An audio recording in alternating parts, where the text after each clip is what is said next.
On est face à un événement assez gigantesque. Comme d'habitude en France, la communauté constituée, le CRIF, ce qu'on appelle la communauté, mais le CRIF ne représente pas tous les juifs de France, mais il représente fondamentalement ceux qui soutiennent Israël. Voilà. Et donc, après, on peut pas savoir si c'est 50%, 60%, 40%, on ne sait pas. Mais en gros, on peut estimer qu'il regroupe au moins je sais que mon ami Dominique Vidal, j'ai un débat avec lui parce qu'il dit qu'il ne représente pas plus que 20% des Juifs de France. Mais c'est vrai que c'est seulement 20% des Juifs de France qui sont organisés. Mais dans la réalité, le CRIF représente au-delà de ces 20%. Il représente ceux qui, en toutes circonstances, soutiennent Israël et ils sont beaucoup plus nombreux que 20%. Aux États-Unis, on assiste depuis une vingtaine d'années, et plus fortement depuis une quinzaine d'années, à un mouvement extrêmement intéressant et qui est le mouvement de distanciation vis-à-vis d'Israël. Et cette distanciation, elle est due à deux choses. Elle est due d'abord au fait que les Juifs américains se sentent d'abord américains, vraiment. Et d'une certaine manière, ils sont parvenus à créer un juif américain qui est une forme de juif nouveau, c'est-à-dire qui est une forme de juif assez différente des autres. Il est à la fois très juif, mais il est différemment juif. On peut prendre beaucoup d'exemples, j'en prendrai un seul. Quand vous allez à Hanouka, dans une fête juive à la synagogue, ça n'a à peu près rien à voir avec... ça dépend à quelle synagogue. Et si vous allez à la synagogue de la majorité des juifs américains, qui s'appellent réformés, eh bien, vous allez dans un endroit où on va vous parler de Hanouka, si c'est la fête de Hanouka, mais on fera tout ça en anglais, on dira les prières en anglais. C'est un peu comme le Vatican qui a abandonné un jour le matin et qui est passé, voilà. Bon. Et c'est aussi un judaïsme qui a été créé sur des racines allemandes d'ailleurs. Il y avait beaucoup de juifs allemands qui étaient déjà réformés en Allemagne, qui souhaitaient une réforme de la pratique du judaïsme et de la pratique religieuse du judaïsme. Et c'est un mouvement qui est, dès le départ, il y a la charte de Pittsburgh, qui est le texte fondateur du mouvement réformé américain, le mouvement religieux réformé américain. C'est un mouvement qui retient du judaïsme quelque chose d'universel, et son aspect universel. Et c'est ça qui prime absolument sur tout le reste. Je vais donner un exemple, c'est que la différence entre, je vais donner quelque chose d'un peu radical, mais l'interprétation très majoritaire du rabbinat israélien, c'est que quand la Bible écrit que la vie est au-dessus de tout, c'est-à-dire qu'on a le droit de ne pas manger cachère, on a le droit... Pour sauver une vie, tout est autorisé. Il faut tout faire pour sauver une vie. Eh bien, on ajoute, si on pose la question au rabbin, il vous dira, c'est toutes les vies. Non, non, on parle des juifs. Pour sauver la vie d'un juif, tout est autorisé par la Bible. Eh bien, dans le judaïsme réformé américain, ce sera l'inverse. Pour sauver une vie, il faut tout faire, quelle qu'elle soit. Et qui qu'en soit le détenteur de cette vie-là. Donc,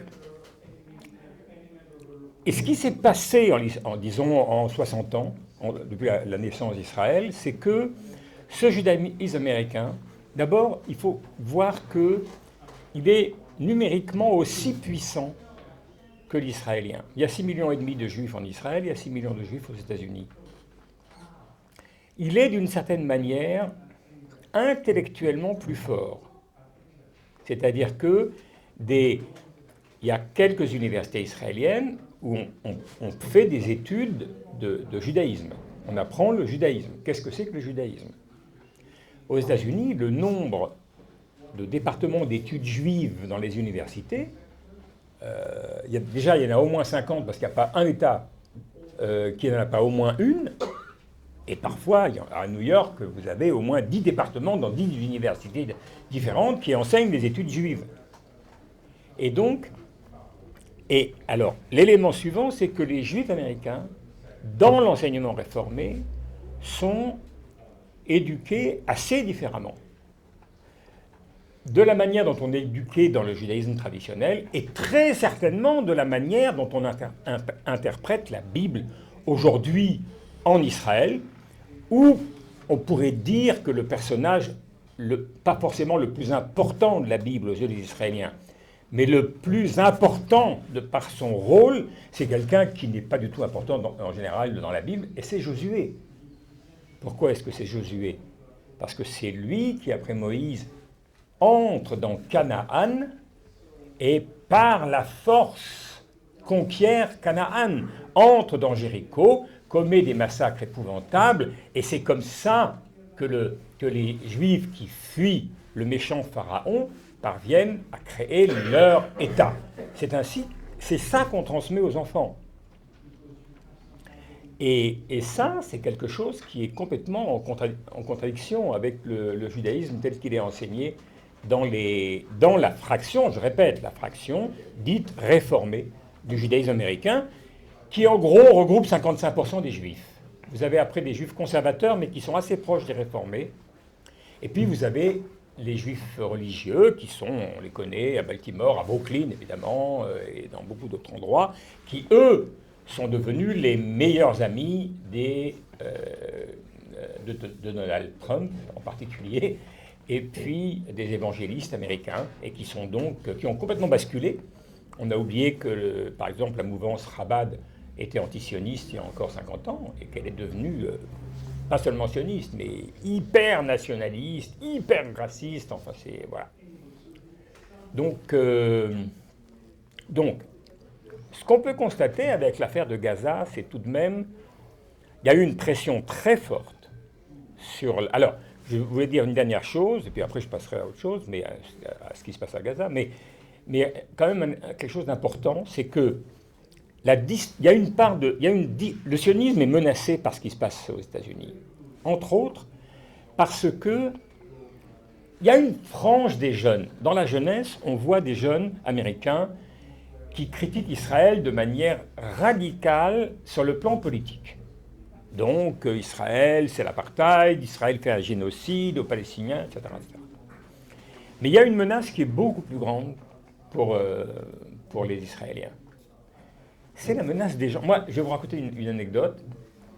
Moi, j'ai été correspondant pour Le Monde aux États-Unis pendant 6 ans. J'avais un problème de genou, je faisais de la kiné. Mon kiné, il avait, je sais pas, entre 30 et 35. Il avait des enfants en bas âge. Il était de Brooklyn. Vous savez, à Brooklyn, on dit que si vous êtes blanc à Brooklyn, vous avez une chance sur 2 d'être juif. Donc c'est ça la part de la population juive dans Brooklyn, c'est considérable, quoi. Et donc, quand il a su que j'étais journaliste, il me posait tout le temps des questions. Évidemment, un jour, on a fini par parler d'Israël.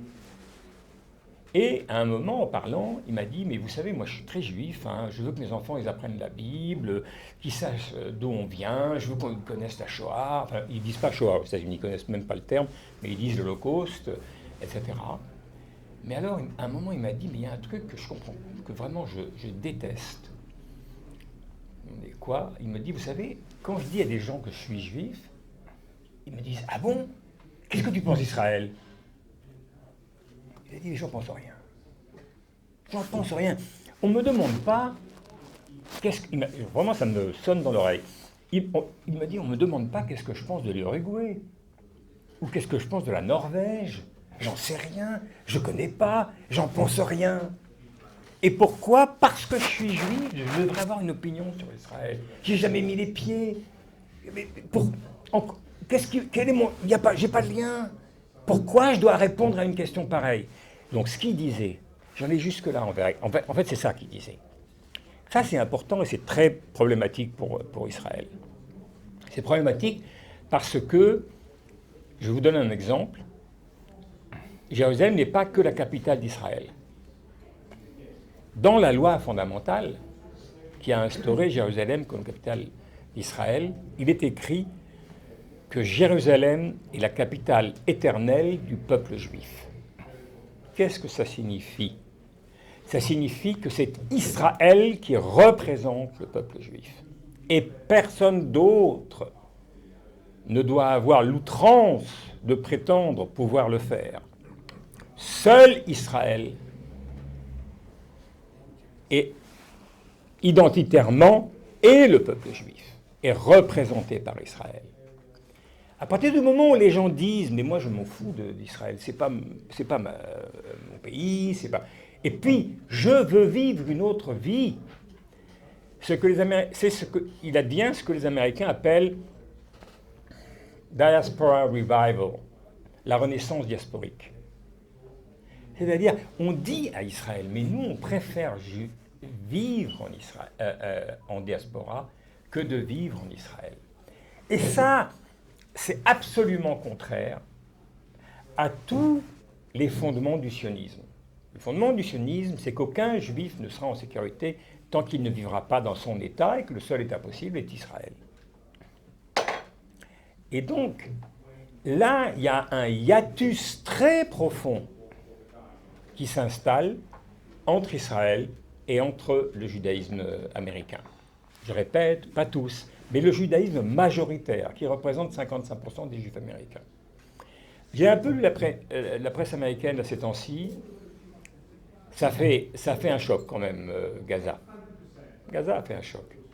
Et donc, il y a quand même... D'abord, il y a eu des très fortes pressions sur les juifs progressistes pour qu'ils cessent de parler d'apartheid, etc.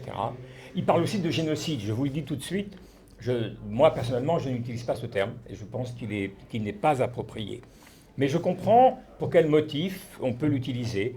Mais à mes yeux, le terme est inapproprié. Mais je n'interdis pas aux gens de le faire s'ils veulent débattre.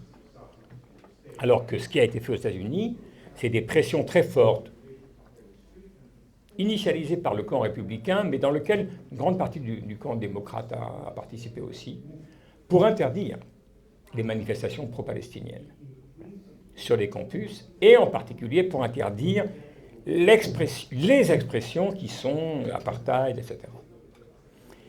Et c'est un moment assez difficile pour la communauté juive américaine, et en particulier pour la jeunesse américaine, qui est dans un mouvement de distanciation avec Israël, qui a commencé, je répète, il y a une quinzaine d'années, mais qui, disons, depuis 4-5 ans, est ahurissant, quoi. Ahurissant. Il y a une critique d'Israël extrêmement puissante. Je vais arrêter là sur la question, parce que c'est pas... On va pas en parler pendant des heures. Donc, je ne sais pas trop. Moi, j'ai préparé un truc sur...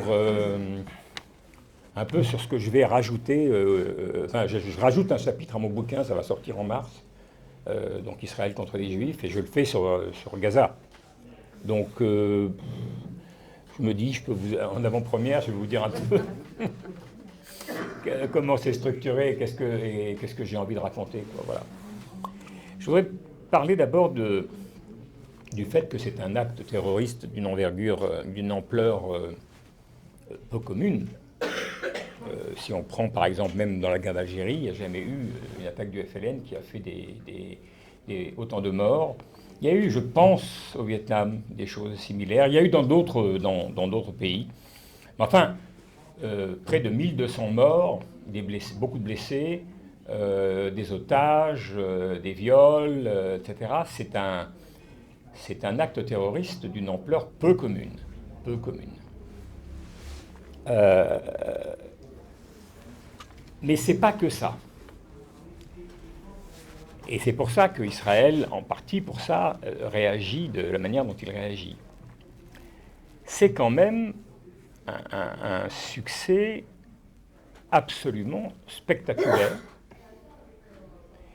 et surtout une douche froide pour Israël et pour l'armée israélienne.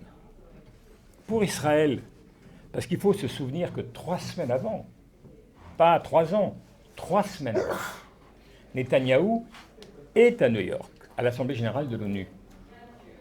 Il rencontre Biden à New York. Biden avait refusé de le rencontrer avant. Biden le rencontre à New York. Il rencontre les responsables saoudiens, possiblement Mohammed Ben Salman. C'est l'Assemblée générale de l'ONU. Il rentre en Israël et il dit à son peuple: j'ai obtenu le plus grand succès diplomatique de l'histoire de toute l'histoire d'Israël. Nous allons signer des accords de défense séparément, les Saoudiens et nous, avec les États-Unis. Et nous allons créer une alliance extraordinaire entre les trois, qui seront les piliers, et les pays du Moyen-Orient et les pays du Maghreb qui viendront nous rejoindre. Et la question palestinienne, c'est pas qu'elle n'existe plus. C'est fini. On leur donnera 3 sous. Ils les prendront pas. S'ils les prendront, tant mieux pour eux. S'ils les prendront pas, on s'en fiche. C'est fini la question palestinienne. C'est terminé. C'est sous le tapis. C'est 3 semaines avant. 3 semaines avant. Si quelqu'un pense que la question palestinienne, aujourd'hui, elle est terminée, quoi qu'il advienne, eh bien, je pense qu'il sait qu'il commet une erreur grave. Pour des raisons qui sont compliquées, longues à expliquer, mais pour X raisons, moi, je n'ai jamais cru, j'ai été impressionné par le succès de Netanyahou. Parce que Netanyahou semblait capable, était au bord de faire ce que personne ne pensait imaginable, à savoir faire un accord avec le monde arabe sans que la question palestinienne ait été résolue. Et donc, c'est pour ça que, dès la fin de la seconde intifada en 2005, alors, après, il y a eu un bref passage Olmert, mais après il y a eu Sharon, mais surtout, après, quand il est revenu au pouvoir en 2009, il a, de manière méthodique, mené une politique dans laquelle il soutenait le Hamas par des accords avec le Qatar, dans un seul objectif, c'est de préserver l'impossibilité d'une unité nationale entre le Fatah et le Hamas, c'est-à-dire il y avait deux territoires séparés, et Israël contrôlait tout, et surtout. Et donc il l'a dit à plein de reprises. Hein. Il l'a dit à plusieurs reprises. Il faut, si quelqu'un me dit qu'il ne faut pas soutenir le Hamas, il ne faut pas négocier avec lui, il a tort. Il faut tout faire, au contraire, pour préserver le régime du Hamas. Parce que tant qu'ils seront comme ça, ben nous, on ne craindra rien. Et il n'y aura jamais d'État palestinien. Et donc, ne m'emmerdez pas avec ce truc. Il l'a répété, et ses conseillers l'ont dit moult fois. Donc, ça, c'est fini. Et c'est fini pas pour la fin des temps, parce que mais en revanche, aujourd'hui, je pense que tout observateur un peu avisé a compris que l'idée d'en finir avec la question palestinienne est une idée caduque. Ça ne marche pas. Ça va prendre du temps. À mon avis, ça va prendre du temps parce que, vu ce qu'ils ont subi, ça va être très long. Mais d'imaginer que ce que pense qui traumatise aujourd'hui les Israéliens, c'est que ça n'aura pas lieu, la fin de l'emmerdeur palestinien. Ça n'aura pas lieu. Et ça rend dingue. Ça, c'est un échec politique. Et ça, c'est une victoire politique pour le Hamas qui est indéniable, même si on déteste le Hamas. Et ce qu'il représente, on est bien obligé de reconnaître que c'est un échec politique essentiel.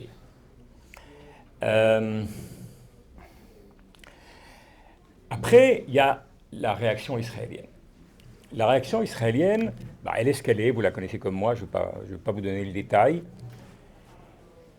Ils commettent des crimes de guerre absolument massifs. Le crime commis par le Hamas est absolument infinitésimal par rapport à ce qui se passe quotidiennement aujourd'hui dans Gaza.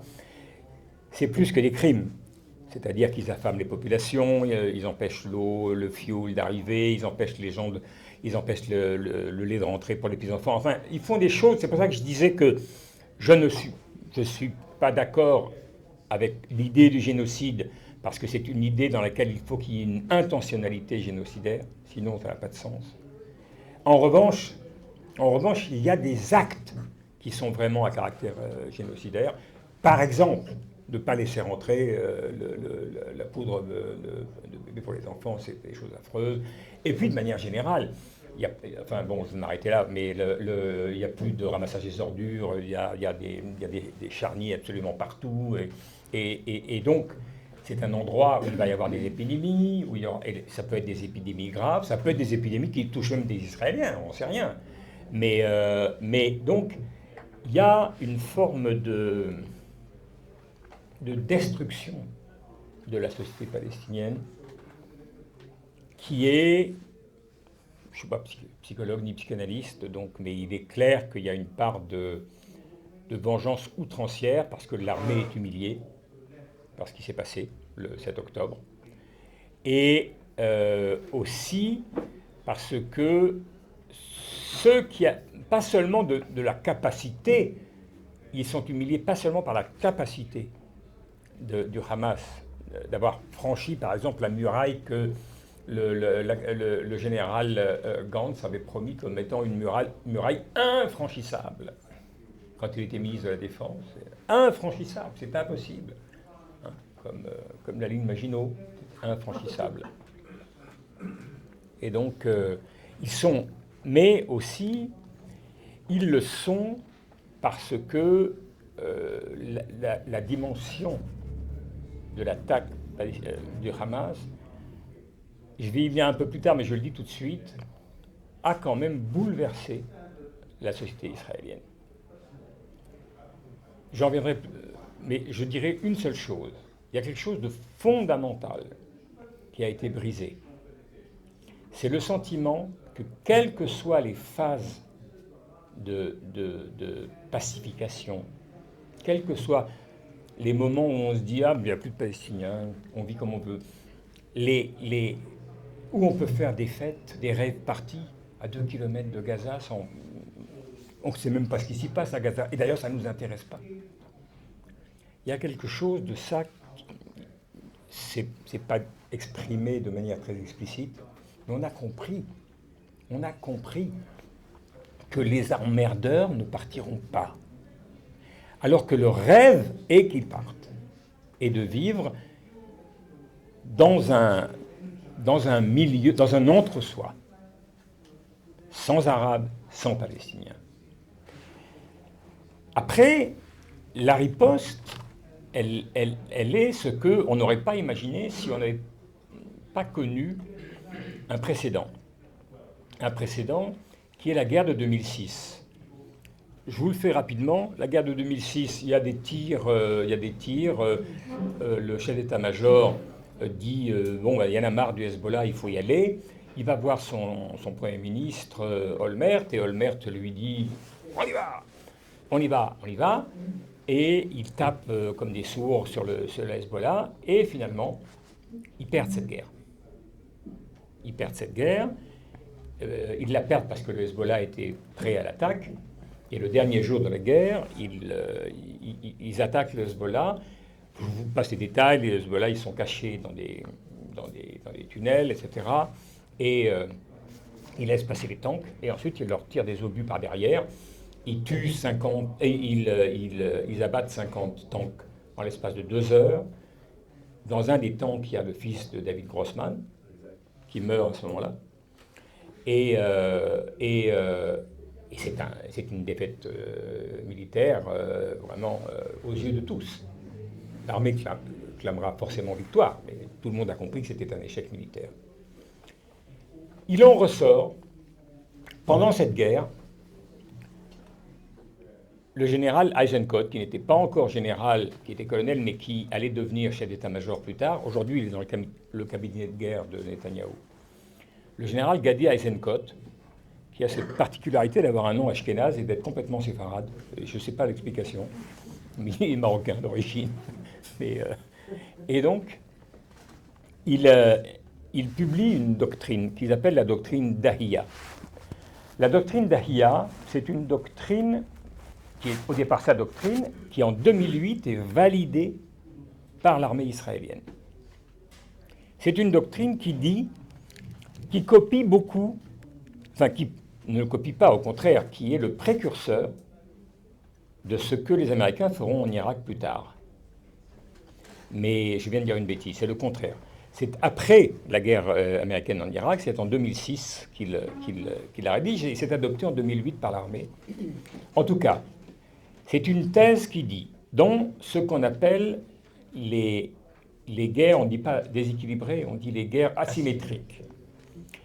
Quand on a affaire à une guerre entre un État d'un côté, une armée organisée d'un côté, et des terroristes, c'est-à-dire des gens qui ne peuvent être soutenus par des États, mais qui ne sont pas des entités étatiques, alors le seul moyen, c'est écrit dans le texte de cette doctrine, le seul moyen est de s'en prendre à la population civile, car elle seule lui permet d'être active en son sein et de continuer ses activités dans un milieu prétendument civil.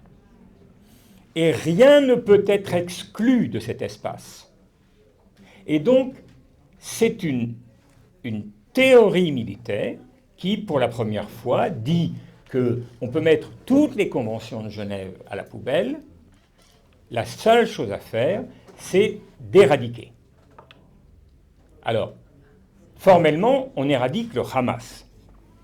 Dans la réalité, on éradique la population.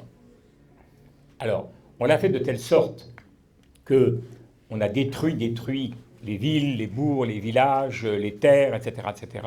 Et de plus en plus, il y avait 40% de destruction de Gaza il y a plus d'un mois. Donc je pense que Gaza doit être détruite à 80 aujourd'hui. Il n'y a pas eu de chiffre de l'ONU depuis.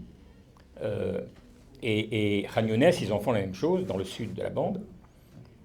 Mais par ailleurs, comme on dit vulgairement, ils serrent le kiki à la population de manière absolument sidérante. C'est-à-dire qu'ils laissent ou ils ne laissent pas entrer... D'abord, ils laissent rentrer très peu d'aide humanitaire. Ensuite, ils contrôlent totalement. Ils rendent fous les ONG parce qu'ils passent leur... Ça prend 1 heure, 2 heures, une journée entière pour le camion, pour attendre, etc. Et puis, par ailleurs, ils ferment le robinet quand ils veulent. Et donc, c'est l'accès à l'eau potable. Et Gaza devient de plus en plus ce que nous savons, c'est-à-dire un lieu d'une misère absolument effroyable, qui est... c'est pire que le Bangladesh, c'est pire que la Somalie. Pas vraiment, c'est quelque chose... Il y a eu un article d'Amiras, encore il y a 2 jours, dans Haaretz, qui est un... Parce qu'elle a été correspondante à Gaza pour Haaretz, pour le journal israélien Haaretz, et donc elle a gardé énormément de liens avec des Palestiniens de Gaza. Elle habite maintenant Ramallah, elle est correspondante sur la Cisjordanie, mais elle a gardé énormément de contacts avec des Gazaouis. Tout ce qu'il raconte est absolument sidérant. C'est sidérant. Donc, les comptes de vie sont... Alors, ça, c'est la doctrine. La doctrine d'Ahia dit qu'il faut ramener la population dans cet état-là pour qu'elle comprenne que les méchants terroristes ne leur apportent que du malheur. C'est quand même une pensée complètement dingue. Enfin, je ne sais pas, mais vous et moi, si on nous bombardait du matin au soir, on en voudrait à qui? À ceux qui nous bombardent? Ou à ceux à cause de qui ils disent qu'ils nous bombardent? Je pense que toute personne normale en conclurait que ceux qui lui font du mal sont ceux qui le bombardent. C'est-à-dire que cette logique de bombarder massivement, intensément, des populations civiles, comme instrument de persuasion qu'il faut cesser de faire confiance à ceux qui ont supposément été les responsables de cet état de fait, c'est une pensée, je ne sais pas comment on peut l'appeler, en tout cas ce qui est sûr, c'est que c'est une pensée coloniale. Parce que si eux, par exemple, il leur advenait ce qui a advenu aux Palestiniens, je ne pense pas qu'ils considéreraient que c'est leur gouvernement qui est responsable. Ils penseraient que ce sont les Palestiniens les responsables, si on leur faisait ça. Mais les Palestiniens, ils ne pensent pas comme nous. Ils sont frustres, n'est-ce pas? Et donc, c'est ça l'esprit colonial. C'est ça l'esprit colonial. D'ailleurs, l'esprit colonial rentre pour beaucoup dans la faillite de Netanyahou et de ses militaires. C'est-à-dire que l'esprit colonial, pourquoi est-ce qu'ils avaient tout sous les yeux? Ils ont eu des... Ben maintenant, on le sait, il y a plein de trucs qui sortent. Le New York Times a sorti, les Israéliens l'ont sorti. Il y a des journaux israéliens l'ont sorti. Ils ont eu des annonces. Ils ont été prévenus. C'est un peu Staline avant le déclenchement de l'opération Barbarousse, quoi. Alors Staline, c'est différent parce qu'on ne lui filait pas les annonces qui ne lui plaisaient pas.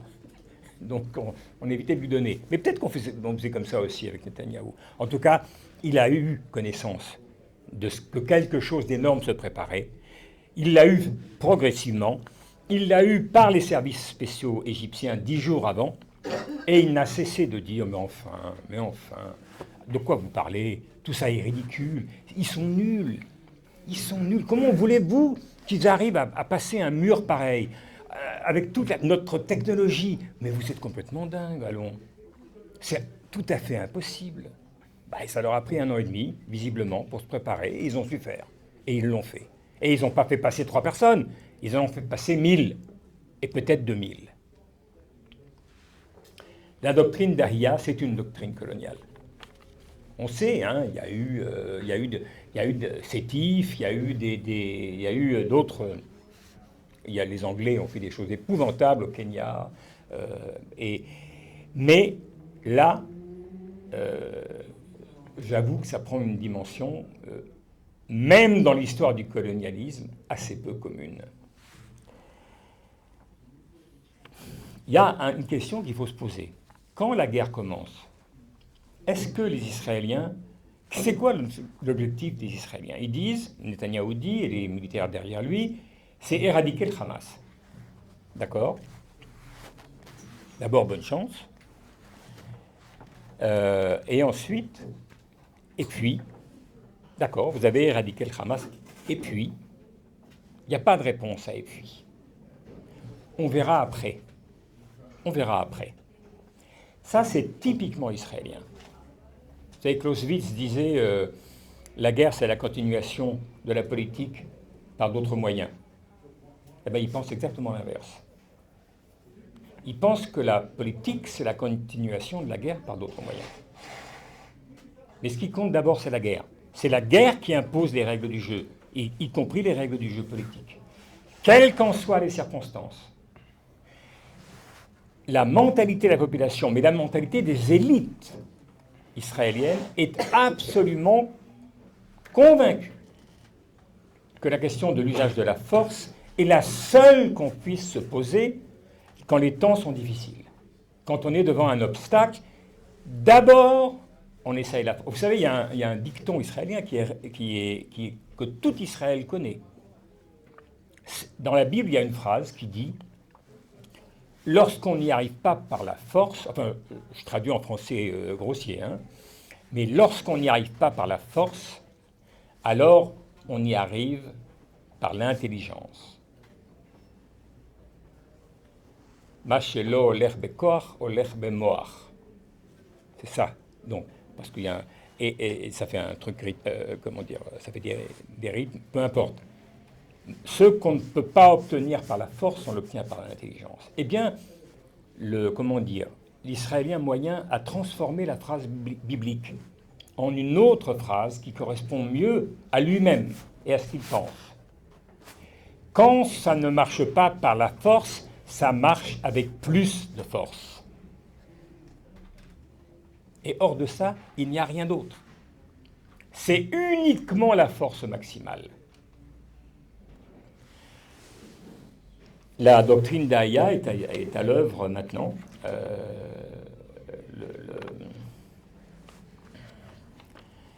Gaza, Sétif à côté, c'est de la bibine, franchement. Parce que Sétif, c'est des morts et des blessés. C'est pas des destructions physiques. C'est pas des. Là, c'est pas seulement l'idée de tuer les gens, de créer le malheur, c'est l'idée pas seulement d'éradiquer un parti ou une population,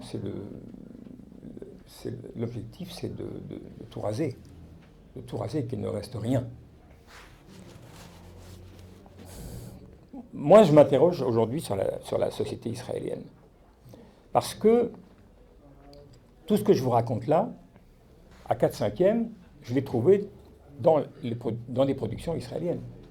C'est-à-dire, c'est les Israéliens qui m'ont. Je vais y aller la semaine prochaine. Mais là, je n'ai pas encore mis les pieds. Mais tout ce que je vous raconte, ça vient de la presse israélienne. La presse israélienne, c'est elle qui raconte tout ça. Et il y a une super presse. Il y a Haaretz qui est vraiment devenu un journal d'information absolument remarquable. Il y a un site internet d'information je vous conseille d'y aller parce qu'il est vraiment bien. Si vous, il faut lire l'anglais. C'est en hébreu et en anglais. Comme Haaretz, c'est en hébreu et en anglais. Mais pour ceux qui ne lisent pas l'hébreu, mais qui lisent l'anglais, ça vaut le coup. Et ça s'appelle... Alors, en anglais, ça veut dire... en hébreu, on dit conversation locale. Et donc, ils ont fait un truc sur le mode conversation internationale. Mais le site s'appelle plus 972. Et 972, c'est l'indicatif téléphonique d'Israël. Donc voilà. Il y a des papiers absolument remarquables qui sont publiés. En même temps, ces voix-là sont à peu près inaudibles en Israël. C'est-à-dire qu'il y a un petit milieu, difficile à estimer. Est-ce qu'ils sont 1%? Est-ce qu'ils sont 2 ou 3%? Voilà, c'est à peu près ça. Je pense qu'il doit y avoir quand même, je sais pas, 10 ou 15% des gens qui disent, qui sont un peu désorientés, qui pensent que ça ne va pas marcher par la force tout ça. Et qu'il faudra trouver d'autres moyens, il faut faire quelque chose, ça ne peut pas continuer comme ça, etc. Mais il y a 80% des gens qui restent englués, et totalement englués, depuis le Parti travailliste jusqu'à l'extrême droite fasciste. Ils sont englués à la fois dans l'idée que la force résout tout et dans l'idée de son bon droit. Ils sont dans leur droit. Et ma femme a reçu une proposition de signer une pétition. Ce n'était pas une pétition, d'adhérer à un organisme israélien pour venir en aide aux gens qui ont été traumatisés par le crime du Hamas le 7 octobre. Elle leur a répondu, elle leur a dit, moi j'aurais volontiers adhéré à votre organisation, mais vous vous mobilisez pour qui? C'est seulement pour les victimes du 7 octobre? Mais la question leur a paru incompréhensible. Incompréhensible. Mais qu'est-ce qui se passe de l'autre côté? On s'en fout de ce qui se passe de l'autre côté. Pourquoi c'est important? Et cet esprit-là est dominant quand même un point, voilà, un point. Je vais essayer de faire vite parce que je vois que le temps passe. Mais je suis obligé de dire que je regarde la télévision. Je vais un peu sur mon fils le fait beaucoup plus que moi et donc il me renseigne parce que je n'aime pas tellement les réseaux sociaux et ça ne m'intéresse pas trop. Mais en revanche, les émissions de télévision, mais ce qu'ils me montrent sur les réseaux sociaux, on a le sentiment d'une société folle. Je le dis un peu tranquillement, mais on a le sentiment d'une société folle. J'ai vu des émissions de télévision, des débats télévisés. C'est délirant ce qu'on peut entendre. C'est délirant. Mais ce que les gens ont dit en public est délirant aussi. Vous avez un ancien général qui a dit qu'il faut balancer des virus sur Gaza pour exterminer la population. Vous avez quelqu'un qui a dit qu'il faut lancer une bombe atomique sur Gaza. On a oublié de lui dire que les bombes atomiques sont parfois des spectres larges. non, non, mais on entend ça en Israël aujourd'hui. C'est pas seulement dû à la rage, c'est dû au fait que la déshumanisation du Palestinien est totale. On écrase des mouches si on fait ça. D'ailleurs, l'actuel ministre de la Défense israélien l'a dit. Il fait la guerre à des bêtes humaines, il a dit. Des animaux humains. Ce ne sont pas des vrais humains. Et ça, c'est une pensée qui ne va pas changer comme ça, qui est tellement ancrée, qui, lorsque face à des événements de cet ordre, quand on reste complètement engoncé dans son bon droit, et ils sont eux les victimes, il n'y a pas d'autres victimes, ils sont les seules victimes. Cette vision-là est une vision-là dont moi, personnellement, je ne sais pas comment ça cesse, sinon par une force extérieure. Mais de l'intérieur, je ne vois pas, moi, aujourd'hui, j'ai oublié de vous dire qu'est-ce qui se passe en Cisjordanie, je ne sais pas si vous suivez ça, mais en Cisjordanie, c'est effroyable. Ce sont tous les jours des razzias, tous les jours, les fanatiques du Grand Israël, qui ont maintenant le ministre de la police, le ministre de l'Intérieur de la police à leur service, puisqu'il est un des leurs et un des plus fanatiques, une de ses toutes premières décisions a été de les armer. Et donc, aujourd'hui, vous avez déjà plus de 200 morts parmi des Palestiniens qui sont abattus soit par des colons, soit par des soldats qui sont là au service des colons. Il y a les deux. Et c'est quotidien.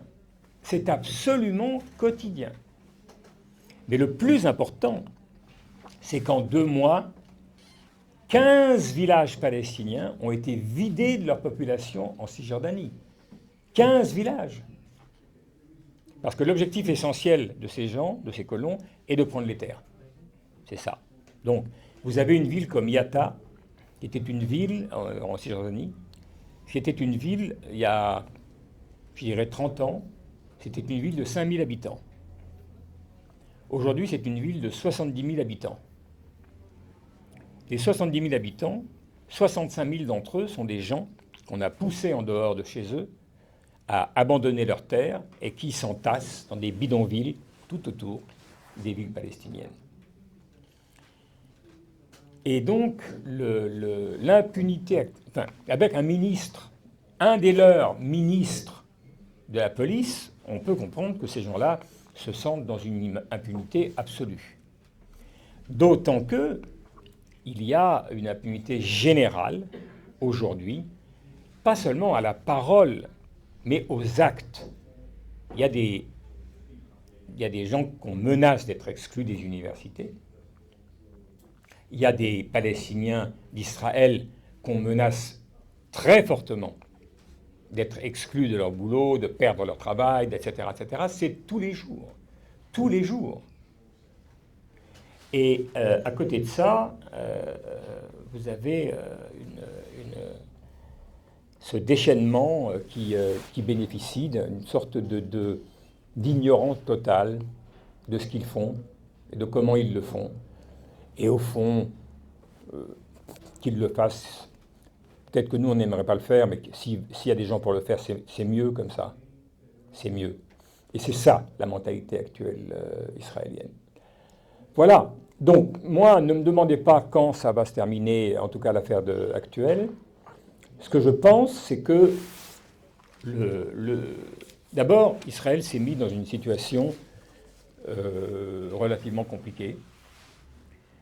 Ils vont évidemment réussir. Enfin, ils ont le résultat final pour les Palestiniens de l'attaque du Hamas, même si politiquement, ils ont replacé le débat sur la Palestine au centre du débat, mais il n'empêche que pour la population palestinienne, c'est une tragédie. La conséquence immédiate, c'est une tragédie terrible pour la population palestinienne. Et donc, le Hamas aura quand même, je suppose, du mal à revendiquer une victoire, quelle que soit l'issue de cette affaire. En dehors du fait d'avoir remis la question palestinienne sur la table. Et au-delà de ça. Je pense, moi, que la clé, elle est chez Biden. Je ne pense pas les Israéliens capables par eux-mêmes Mais ça, je l'avais déjà beaucoup écrit avant même qu'il y ait Gaza. Je pense que les Israéliens sont dans une mentalité globale où le colonialisme, malgré, je vous dis, tous ces gens qui sont des gens formidables, mais globalement, c'est une société coloniale, purement coloniale, avec des mentalités coloniales. C'est comme ça qu'on parlait des Larbis, hein, des Félagas. C'est comme ça qu'on parlait pendant la guerre d'Algérie, et c'est comme ça qu'ils pensent. Donc tout seuls, ils n'y arriveront pas. Les Palestiniens, n'en parlons pas. Les Palestiniens, tout seuls,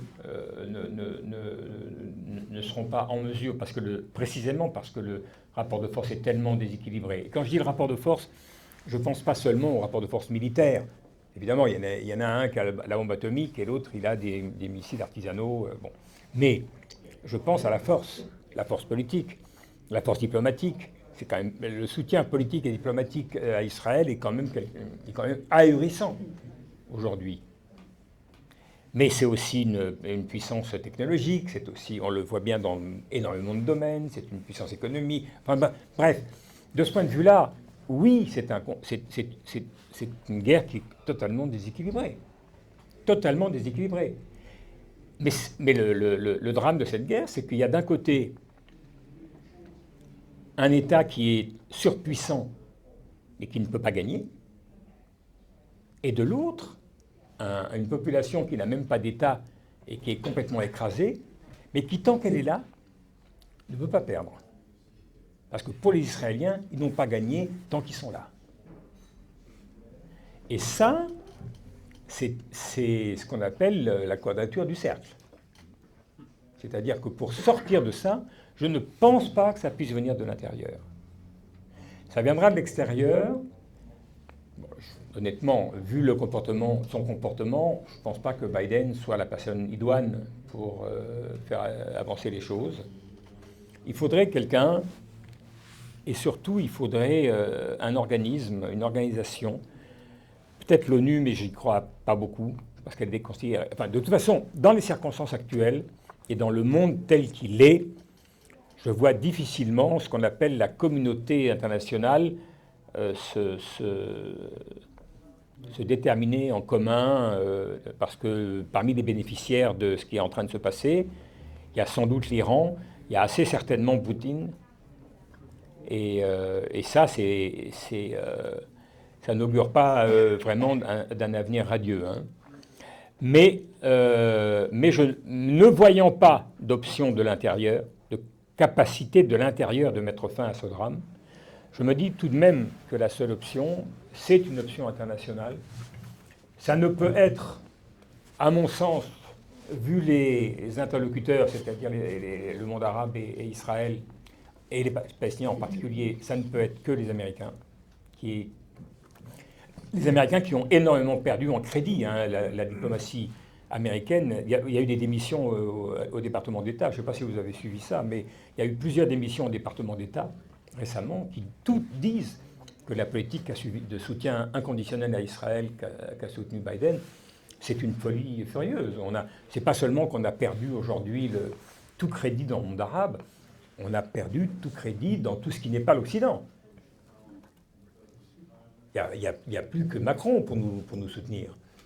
Mais sinon, ou les Anglais, ou les Allemands, obligés. Mais sinon, qui va soutenir? Qui soutient ce comportement? Les Américains ont mis leur veto au Conseil de sécurité avant-hier à une motion qui prônait le cessez-le-feu immédiat. Donc j'imagine très difficilement Biden. Alors évidemment, s'il perd, c'est l'autre qui gagne, c'est Trump qui gagne. Non, c'est pas exactement. C'est tout à fait ce qu'attend Netanyahou. C'est l'espoir de Netanyahou. Il pense que si Trump gagne, il échappera à tout. Il échappera à la prison, il va s'en sortir complètement. J'en sais rien. Mais je ne sais pas quand ni comment. Mais je vais finir là-dessus. Ce que j'espère, moi, c'est qu'un jour,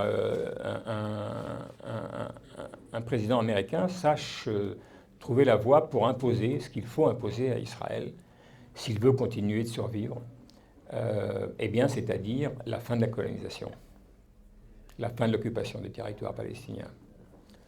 C'est pas pour demain, hein. Merci à vous. Eh ben, merci à toi. Je pense que beaucoup de personnes veulent intervenir, donc je vais faire circuler le micro. Je me demanderai de faire des interventions courtes, parce que ça mérite d'y avoir beaucoup d'interventions, sinon on va être noyé. Donc ne refaites pas l'histoire de vous a été Ah, je croyais avoir un papier, je ne l'ai pas. Voilà, Si je vais t'en donner un. Oui, d'accord. Voilà, donc je fais passer le micro. Qu'est-ce qui va intervenir? Tiens. Oui. Je suis d'accord avec vous sur l'histoire du président américain intelligent, parce qu'il y a eu, Il y en a eu. il y a eu des précédents. Je pense à Clinton, qui est intervenu dans le conflit nord-irlandais avec Mitchell, et avec pour la première fois aussi un Premier ministre intelligent, entre guillemets, en Angleterre. Bon. Et ça s'est résolu par la diplomatie, par la discussion, etc. Non, alors là, moi, c'est un petit peu en marge de ce que vous avez dit, mais j'essaie de me mettre à la place du Hamas. Quand il a préparé son offensive, est-ce qu'il pensait vraiment vaincre une des plus grandes armées du monde? C'est-à-dire qu'en fait, c'était suicidaire. Mais est-ce qu'il est... Alors, je ne sais pas. Ça paraît difficile d'être dans la tête des militants du Hamas. On ne va pas s'en sortir. Mais il y a eu quand même des pensées, des réflexions. Alors, une certaine presse a dit que stratégiquement, ils devaient atteindre la Cisjordanie, il y aurait eu une jonction, s'ils avaient été assez loin dans le territoire israélien. Alors, j'aimerais savoir si vous avez des éléments sur cette stratégie qui était vouée à l'échec, littéralement, comment ça se fait qu'ils se soient lancés dans cette aventure? Attends, on va d'abord faire un tour. Répondre, d'accord. Parce que si on va faire un tour. Non, mais j'aurais répondu rapidement. Mais bon. Moi, ça ne fait rien, parce que sinon, ça va... Bon, ben, vas-y, mais après, ça risque d'être... Je vais vous dire mieux, moi, je ne suis pas dans le secret des dieux, je ne sais pas quel était l'objectif politique du Hamas. Mais moi, je ne pense pas que l'objectif du Hamas était d'arriver en Cisjordanie, ni quoi que ce soit. Je pensais que c'était de faire un acte spectaculaire qui mette fin aux accords entre les Américains, les Saoudiens C'est-à-dire que l'idée que la question palestinienne est morte, c'était de tuer cette idée-là. Et pas au-delà. Et de ce point de vue-là, c'est réussi. De ce point de vue-là, c'est réussi. Après, honnêtement, je ne sais pas comment ils ont réfléchi, je ne sais pas comment ils réfléchissent. J'ai du mal à penser qu'ils ont imaginé qu'Israël ferait ce qu'il fait aujourd'hui. Voilà. Mais... Oui, autre intervention. Mais ils n'ont pas été plus loin. Oui, je vous passe le micro. Moi, c'est Alain Fried de... Attends, il faut enregistrer, parce que sinon, ça n'enregistre pas sur la borne. Ok. Bon, bonsoir, je suis Alain Fried de l'Union juive française pour la paix. Et je vous remercie beaucoup pour votre exposé. Oh, j'avais une question. Comment comprenez-vous la position de la France?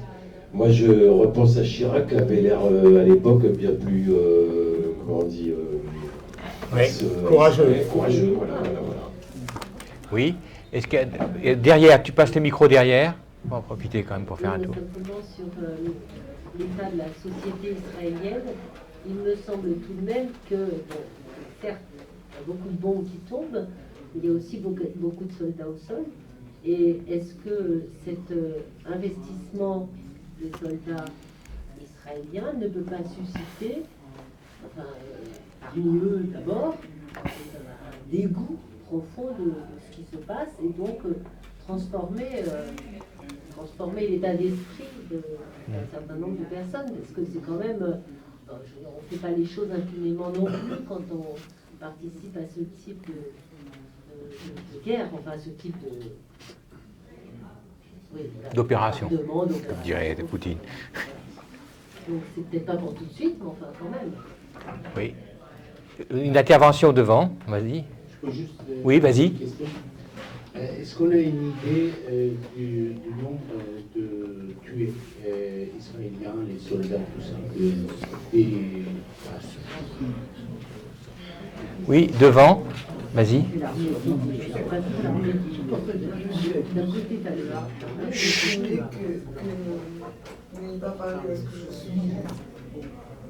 Plus fort et plus près. Mais il y avait une position israélienne,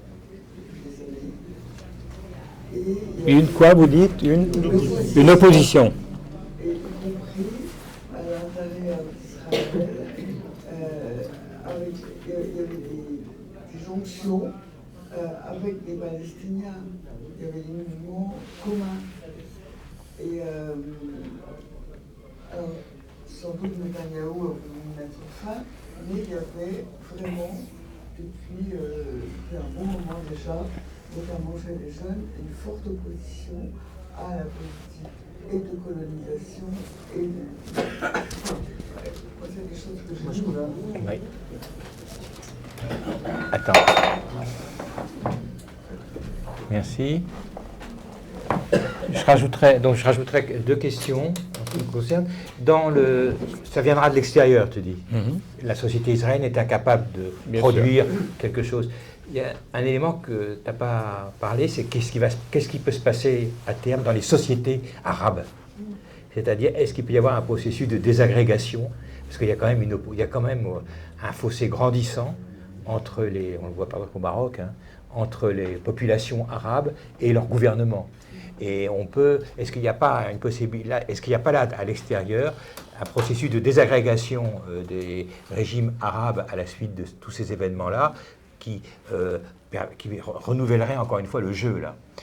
L'autre chose, c'est que quand tu dis que sur l'avenir de la société israélienne, quand tu dis que c'est une société folle, parce qu'en gros, on laisse entendre beaucoup, quand on lit la presse ou on écoute la télé, que, en gros, quand les opérations militaires sont terminées, Dieu sait quand, à ce moment-là, la solution à deux États va revenir.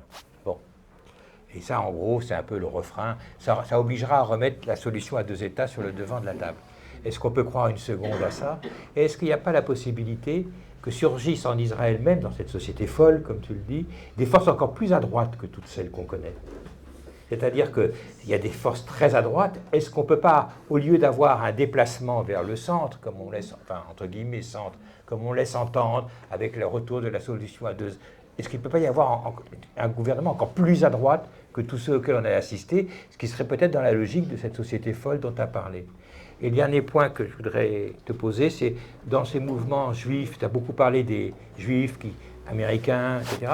Mais moi, j'ai été très frappé par un feuilleton que beaucoup d'entre nous ont vu peut-être sur Netflix, qui est la famille Stiesel. Et dans cette famille-là, c'est l'histoire d'une famille antisioniste. Enfin, c'est une famille antisioniste, c'est-à-dire qu'ils ne font pas leur service militaire. Et il y a un épisode... Non, ce sont des religieux orthodoxes. Oui, ils sont très orthodoxes au point d'être antisionistes. Ils se définissent comme antisionistes dans le film à plusieurs reprises, au point même qu'il y a un épisode dans le film où c'est la fête nationale d'Israël et le rabbin qui dirige une yeshiva, ils interdisent aux enfants d'aller dans la cour voir les avions. Ils n'ont pas le droit d'aller voir les avions les mômes sont furieux, qu'ils aimeraient bien quand même voir les avions israéliens. C'est jusqu'à ce point-là, quoi. Est-ce que là, il y a... est-ce que ces gens-là sont toujours... est-ce qu'il y a des choses qui se passent? Qu'est-ce que ça représente? Et est-ce qu'il y a toujours des choses qui se passent à ce niveau-là aussi, c'est-à-dire dans les secteurs les plus religieux, mais qui ne sont pas ceux qui sont en Cisjordanie, quoi, qui ne sont pas des milieux colonisateurs, de colons. Voilà. On te laisse répondre et puis on fera un deuxième tour. D'accord. Ça fait beaucoup de choses. Oui, ça fait beaucoup. Je vais répondre, essayer rapidement. Là, je trouve la position, je ne sais pas qui a posé la question sur la France, mais je trouve la position française un peu indigne, plus qu'indigne, honteuse. Je pense que, effectivement, si on imagine De Gaulle, mais même sans De Gaulle, quoi, on imagine Chirac et Villepin, quoi, au moment de la guerre en Irak. On imagine des gens qui ont un peu de courage, mais honnêtement, moi, j'ai renoncé à essayer de comprendre comment fonctionne Macron. Mais c'est vrai, hein, c'est vrai. Je pense qu'il a des gens pour le conseiller. Je sais qu'au Quai d'Orsay, ils deviennent complètement dingues. Cela étant, au State Department américain, ils sont dingues de Biden aussi. Donc, mais je ne sais pas comment il fonctionne. Quand il a fait sa proposition, en venant voir Netanyahou, de créer une grande coalition, comme on l'a fait contre Daesh en Irak avec les Américains, je me suis dit, est-ce que ce monsieur sait de quoi il parle, quoi? C'est-à-dire rappeler aux Américains le grand succès qu'ils ont eu en Irak. Franchement, il faut être complètement idiot. Et non, mais c'est vrai, il faut. En plus, il l'a fait visiblement sans en parler à quiconque auparavant. Peut-être que, je ne sais pas, sa femme lui en a parlé, ou un copain, ou quelqu'un. Il s'est dit, tiens, oui, c'est une bonne idée, et je vais en parler à Netanyahou. On va faire une grande alliance contre les méchants du Hamas, contre le terrorisme. Et il a dit aussi, il a évoqué aussi le Sahel, qui a été un grand succès français. Mais donc, voilà, moi je renonce à parler à essayer de dire il a quelque chose d'incohérent, voilà, et puis visiblement il n'écoute personne, il a la science infuse, bon, voilà. Donc je ne vais pas... la position de la France, honnêtement, si c'est Macron qui l'incarne, je ne la connais pas. Mais tout de même, ce à quoi on a assisté en France est assez impressionnant. C'est-à-dire que moi j'ai fait quand même beaucoup de plateaux de télévision. Sur les premiers jours, à part une ou deux émissions, sur les premiers jours, l'hystérie qu'il y avait sur les plateaux de télévision était absolument ahurissante. On ne pouvait... Mais moi, je me suis retrouvé en face d'une... C'était... La 5, je ne sais plus laquelle, mais en tout cas une des chaînes d'infos en continu.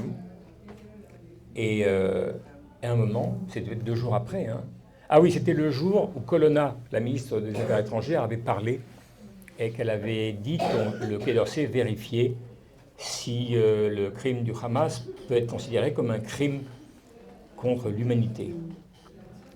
Et donc, elle m'a dit, parce qu'elle sentait que je ne disais pas exactement le discours consensuel, « Qu'est-ce que vous dites? C'est un crime contre l'humanité ou c'est pas un crime contre l'humanité ?» Bon. Donc je me suis retourné, je lui ai dit, « Excusez-moi madame, mais pourquoi vous avez besoin de tout hystériser? Dire que c'est un épouvantable crime de guerre, c'est pas suffisant. Il faut que ça soit un crime contre l'humanité !» Et donc, demain, vous savez, les Israéliens, ils attendent, mais ils vont réagir. Et je peux vous dire un truc, c'est que quand ils vont réagir, ça va être beaucoup plus important.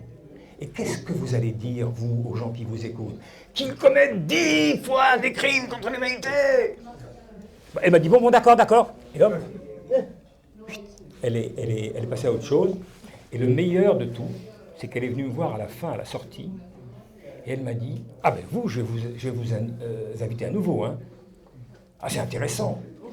Et donc, j'ai compris un truc, c'est que ces émissions, c'est là pour faire du buzz.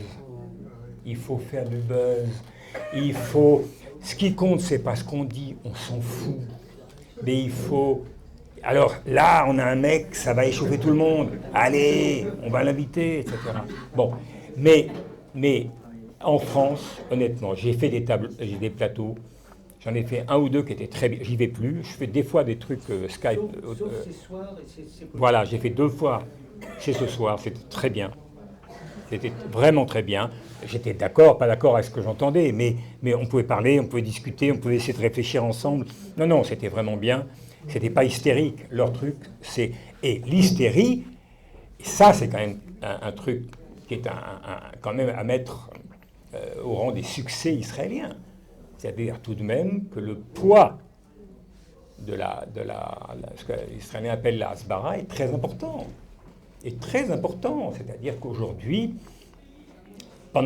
ça commence à changer. Parce que quand même, on voit, si vous voulez, moi j'ai vu avant-hier sur la 2, il y avait 4 minutes sur l'interview d'un Israélien qui était otage et qui est rentré, ou d'une Israélienne plutôt, et puis 25 secondes ensuite sur un nouveau massacre à Gaza. Ben, c'est à peu près le rapport, mais ça change petit à petit.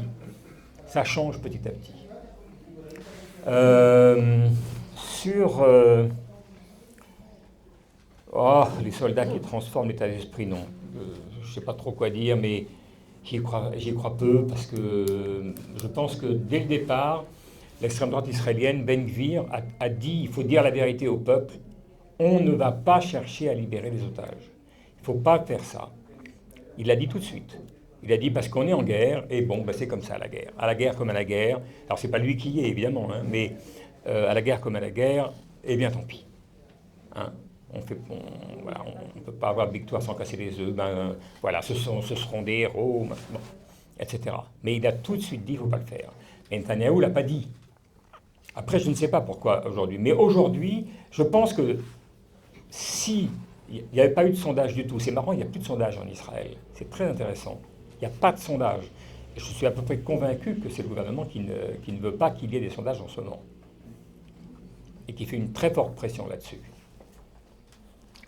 Mais les sondages à l'époque donnaient quand même une majorité d'Israéliens. Et évidemment, personne ne peut être contre le retour des otages. Mais la majorité d'Israéliens disaient, s'il le faut, bon ben voilà. Ce qui est extrêmement nouveau dans la mentalité israélienne. Extrêmement nouveau. Ça parle beaucoup des Israéliens. Le nombre de tués israéliens, si. J'étais comme vous au début, je me disais, ils ne donnent pas les vrais chiffres. Il y a eu un moment où effectivement, on n'avait pas de chiffres. Mais là, visiblement, ils donnent je ne sais pas si ces chiffres sont exacts, précis. Ils ne donnent pas tellement les chiffres des blessés, mais ils donnent maintenant à peu près quotidiennement le nombre des morts. Voilà, ça, il y en a un peu plus de 100, si j'ai bien compris. Et ça a dépassé les 100 là, juste. Donc, c'est 105, voilà. Voilà, mais maintenant, ils les donnent, les chiffres.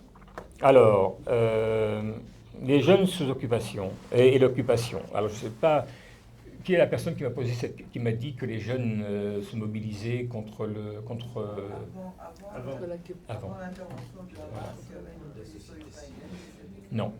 Non, vraiment pas. C'est-à-dire que justement, il y a un phénomène qui est très impressionnant en Israël. C'est que la jeunesse est beaucoup plus à droite que, disons, les 35-50 ans ou les plus vieux. Beaucoup plus. Les jeunes militaires ont voté à 25%, 25% pour le parti sioniste religieux de Ben Gvir aux dernières élections il y a 1 an et demi. 25%. Et moi, j'ai un très très très bon copain avec qui je parle presque tous les jours, et il me dit qu'il y a le truc qui le bouleverse le plus, parce que lui, ses enfants, ils sont très à gauche et ils sont très anti-occupation. Et il dit que ce qui le rend dingue, c'est que la jeunesse est la plus fanatique pour l'extrême droite, quoi, de toutes les catégories d'âge. Mais les manifestations qu'il y avait, elles ne touchaient pas à la question palestinienne. C'était ça la clé. La clé, c'était au début, il y a eu un débat. Est-ce qu'on intègre la question? Et Gantz, qui voulait être en tête des manifs, a dit si vous faites ça, moi je viens pas. Et deuxièmement, c'est le meilleur moyen pour que les manifs échouent. Si on veut que les manifestations contre Netanyahou gagnent, et elles allaient gagner, et elles auraient gagné, eh bien, il ne faut pas faire interférer la question palestinienne. Parce que si on fait ça, c'est fini. À ce moment-là, on n'aura plus personne avec nous. Voilà.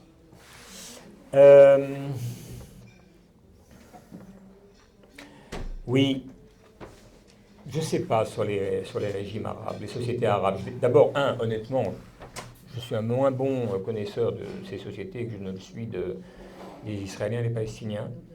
Et donc, je vois bien que les monarchies du Golfe,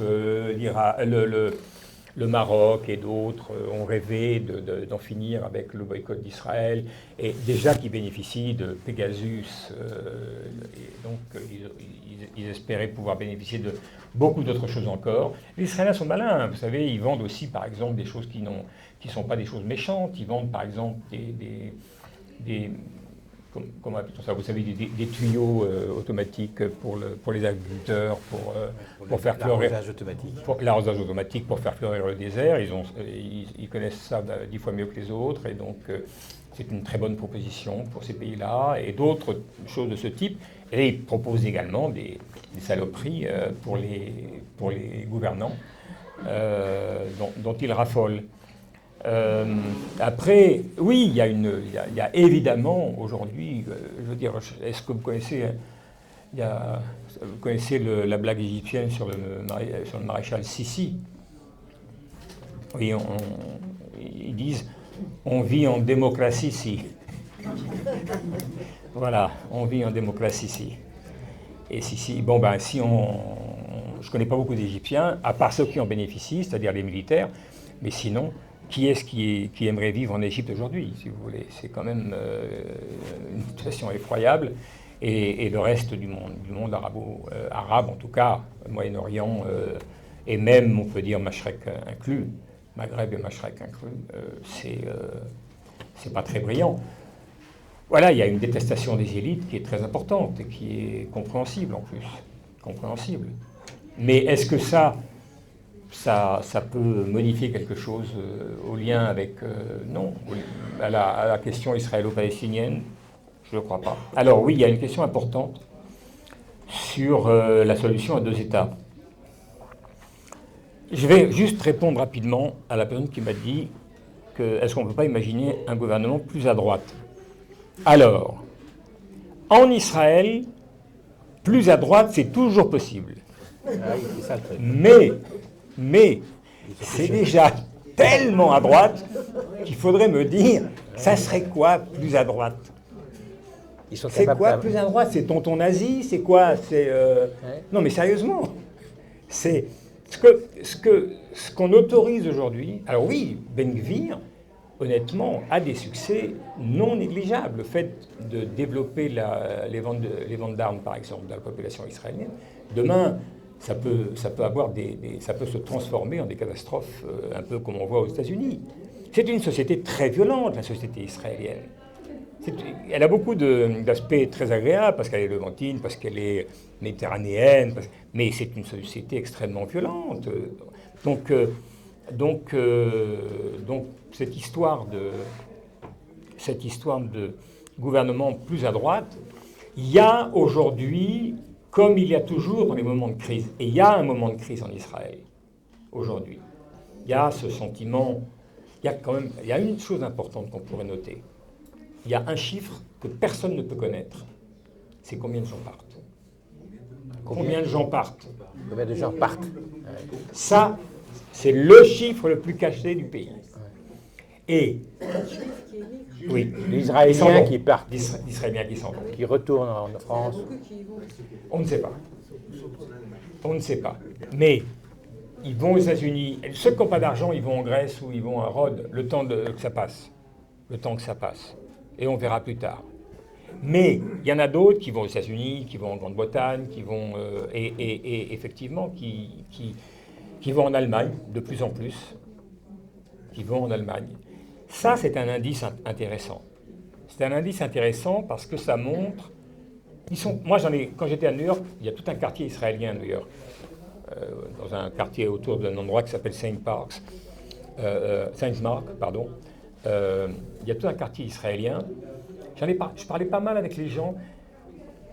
Ils étaient souvent pas politiques. Ils étaient là pour le business, ou ils étaient là pour faire des études, ou des choses comme ça. Ils ne savaient pas s'ils vont rentrer, et si oui, quand ils vont rentrer. C'était très difficile. Alors, c'est parce qu'ils étaient jeunes, ils n'avaient pas fait leur vie, etc. encore. Mais il est évident. Moi, j'ai un cousin qui est parti 10 ans aux États-Unis et qui est rentré en Israël. Bon, après 10 ans. C'est très difficile de savoir qui revient pas, etc.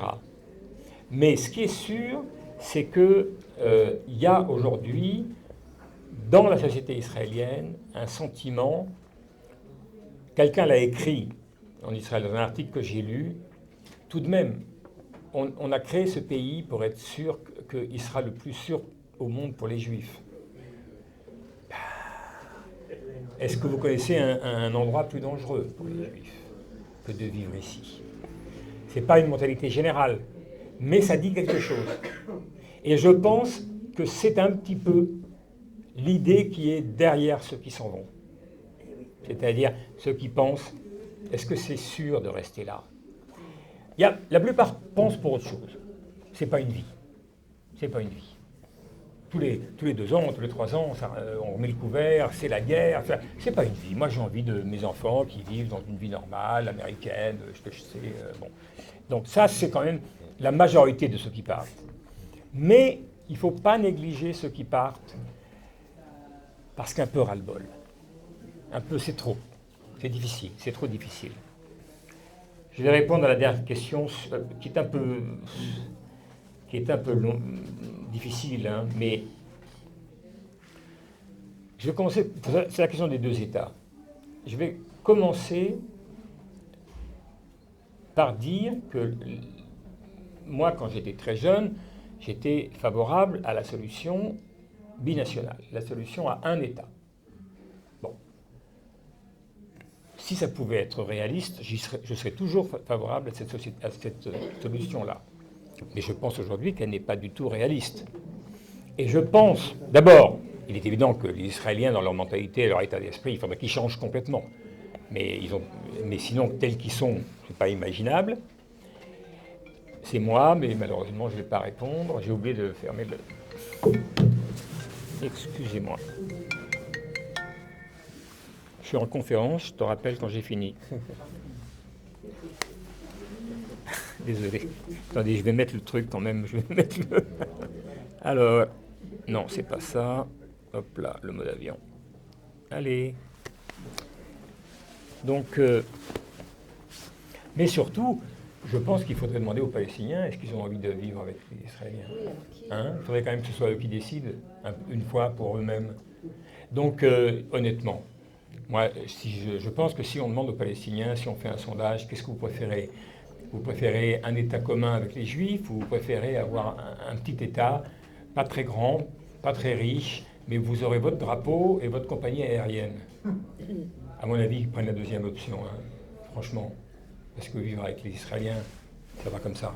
Ça a duré trop longtemps. Donc, un jour, on verra. Alors, la question, c'est comment on fait les 2 États? Et quel est le sens de 2 États aujourd'hui? J'ai du mal avec cette question-là, parce qu'elle n'est pas facile, parce qu'elle a échoué déjà une fois. Donc, en revanche, je pense qu'il y a une question à se poser qui est une vision possible. C'est pas les 2, on verra derrière. Il faut un mouvement international sur une question, la fin de l'occupation. Arrêter l'occupation. Le jour où il ne restera plus un seul policier, ni un seul militaire israélien dans les territoires occupés, je peux vous dire qu'il ne restera plus non plus un seul colon. De ce point de vue-là, peut-être qu'après, il y aura une guerre civile à l'intérieur d'Israël. Ah oui, c'est ça le truc. J'en sais rien. Mais sans ça, il n'y aura aucune solution. Si une solution qui intègre la permanence du colonialisme israélien, cela ne mènera à aucune solution, ni à un État, ni à 2 États, ni à 18 États. Il n'y aura pas de solution. Et donc il faut imposer un retrait aux frontières de 67. Donc, entre parenthèses, à peu près 80% des Israéliens sont nés trop tardivement pour savoir où était cette frontière. C'est-à-dire qu'ils ne savent même pas où elle est, la frontière de 67. Le gouvernement plus à droite possible, oui, je vous dis, c'est toujours... Enfin, j'ai déjà répondu. Et puis, il y avait quoi sur les ultra-religieux? J'ai oublié. Oui, c'était quoi la question? les communautés juives antisionistes. Mais ça a un poids ou pas? Mais les communautés juives antisionistes, il y a un paradoxe énorme. Non seulement elles n'ont pas de poids, mais elles sont devenues plus nationalistes que les sionistes. C'est absolument... Elles remplissent les rangs des nations. Je prends le mouvement Chabad, les Lubavitch. Historiquement, le grand-père Lubavitch, lui, il était à la fois antisioniste. Hein. Mais aujourd'hui, mais ils sont les plus pro-israéliens qu'on imagine. Ils sont copains comme cochons avec les évangélistes américains. Et donc, aujourd'hui, la base politique de Netanyahou intègre le judaïsme orthodoxe traditionnel, y compris les jeunes. D'ailleurs, il y a un truc marrant, c'est que les laïcs exigent qu'on oblige leurs enfants à aller à l'armée. Évidemment, la plupart des parents font en sorte qu'ils n'y aillent pas, mais de facto, il y a de plus en plus de jeunes haredim, comme on dit, de jeunes ultra-orthodoxes qui vont faire leur service militaire, de plus en plus, et qui désobéissent aux parents. Non, malheureusement, l'antisionisme religieux n'a pas eu des effets très bénéfiques, non. On va faire il y a 3 questions. Alors, on va pas reprendre beaucoup de questions parce qu'il faut qu'on arrête à 9h, il est 9h moins le quart. Donc, on reprend dans 3, 4, 5, oui, enfin, très rapide alors. Et moi, j'aurai 30 secondes de réponse par question. Allez-y, oui, je vous fais ça après. Non, c'est d'abord ici. Très rapide. Ouais. Encore plus à droite, il y a une option que vous avez oubliée, Oui. mais qui est pire. C'est-à-dire des fous furieux à l'heure actuelle qui veulent reconquérir le mont du Temple Oui, mais et détruire la mosquée. ils sont au gouvernement. Ils sont au gouvernement. Ça se produit. Ah oui, ça se Il y produit. aura une incidence dans toutes les populations, la rue arabe, et là il y aura une déflagration. Oui, là. Attendez d'avoir le micro pour parler. Non, ils sont au gouvernement. Hein. Peut-être que c'est un peu hors sujet, mais il y a quelqu'un qui me taraude un peu.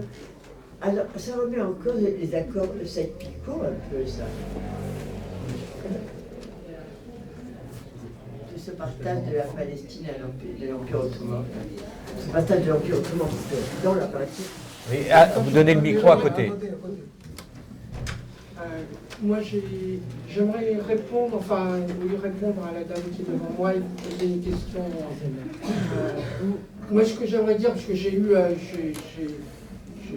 affaire à des mouvements comme Taïouch, Marsum Watch, des mouvements de la gauche, si on peut dire, israélienne, Marsum Watch, avec des femmes qui sont Qui là, vont sur les checkpoints pour voir si tout se passe bien, c'est-à-dire les gens sont comme du bétail dans les checkpoints, ils les regardent. Et Taïouch, malheureusement, j'ai eu affaire à eux. Moi, pour même faire des manifestations avec eux, moi j'ai envie de dire à la dame devant moi,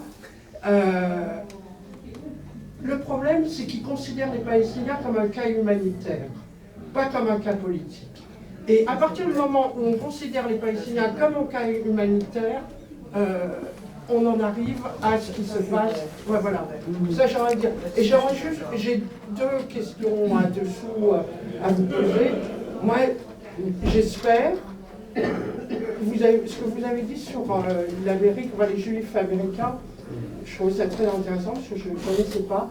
Et je me dis tout le temps, mais est-ce qu'il pourrait y avoir un schisme au sein du judaïsme? C'est la fin de mon dernier livre. Hein.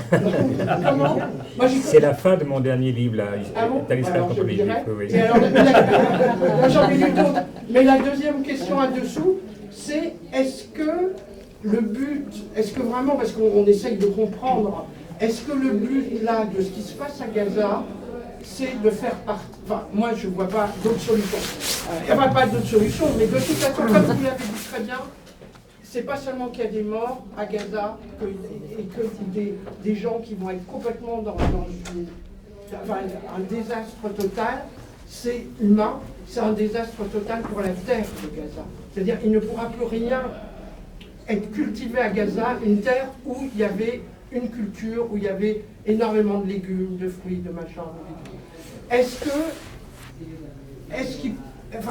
que l'objectif d'Israël, c'est de faire partir tous ces gens, ou même si ce n'est pas l'objectif, est-ce que le risque n'est pas qu'il n'y ait plus rien demain à Gaza? Je peux vous répondre tout de suite. Pas de micro. Attends, il y a encore une intervention derrière.